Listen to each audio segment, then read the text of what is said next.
macOS Tahoe 26.5, the real talk on what's new and why it matters. Alright, so macOS Tahoe 26.5 dropped on May 11th to 26, right alongside the other Apple updates. The build number is 25S71, which tells us it's basically the release candidate that developers were testing the week before. At first glance, it might look like a quietness update after all. The previous version, 26.4, gave us flashy things like Safari's compact tab view and battery charge limit controls. But don't let the low-key vibe fool you. This update is packed with stuff that actually matters, especially if you care about privacy, performance, and those little quality of life improvements that make your Mac feel more polished. And hey, before we dive deeper, subscribe, watch, comment, hit the bell, and share the videos from the NewsCraft Studio by Jagadeesh channel to get notified about all my latest uploads. That way you'll never miss an update when Apple drops something new. The thing I'm honestly most excited about is end-to-end encrypted RCS messaging. For a while now, if you were texting someone with an Android phone from your Mac or iPhone using the RCS standard, those conversations weren't fully private. They could technically be intercepted or read in transit, because the encryption wasn't applied end-to-end. With 26.5, that changes. When your carrier supports the new beta feature, all those rich RCS, chat photo, typing indicators, read receipts become properly encrypted across platforms. So now that cross-platform messaging experience not only feels smoother, but is genuinely secure. It's one of those foundational privacy upgrades that works silently in the background, but it's a huge deal. Apple Maps also got a little smarter. There's a new suggested places section that proactively recommends spots based on what's trending in your own recent searches.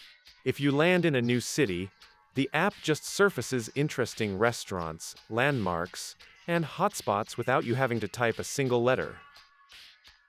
It feels like Maps is becoming a bit more of a discovery tool rather than just a navigation app. On the business side, the update also lays the groundwork for ads inside Apple Maps later this summer. For now, it's just making the app more helpful. Really quick, if you're finding this useful, please subscribe, watch, like, comment, hit the bell, and share the videos from the NewsCraft Studio by Jagadeesh channel to get notified about all my latest uploads. Your support helps me keep breaking down every update like this. Over in the App Store, there's a new billing option that gives you a sort of middle ground between monthly and annual subscriptions. It's basically a 12-month commitment paid in monthly installments. You get the lower annual price per month, but you're agreeing to stick around for a full year. It's available pretty much everywhere except the US and Singapore. And while it actually started working with 26.4, the full developer toolkit in 26.5 makes it seamless for apps to offer that plan. It's a small change, but if you're someone who hates big annual bills but still wants a discount, it's a win. For folks using desktop Mac Mini, Mac Studio, iMac, there's a thoughtful new power control setting and energy preferences. If you rely on assistive switches, you can now use them to remotely turn off or restart your Mac. No need to physically press the power button. Some newer models even let you set the computer to automatically power on when it's connected to power. It's one of those accessibility improvements that also happens to be genuinely convenient for a lot of people. Users in Europe get a bonus: expanded live activities support for third-party accessories like smartwatches and headphones. It's part of the Digital Markets Act compliance, so your non-Apple wearables can now show real-time info right alongside your Mac's notifications. It's a nice step toward making the whole ecosystem feel a bit more open, at least if you're in the EU. Now, let's go under the hood because that's where macOS 26.5 really shines. Apple rewrote a big chunk of the Windows Server compositor, which is the core graphics engine. On machines packing M4 or M5 chips, Especially when you're driving multiple 6K displays, you might see up to a 12% improvement in how smoothly everything draws on screen.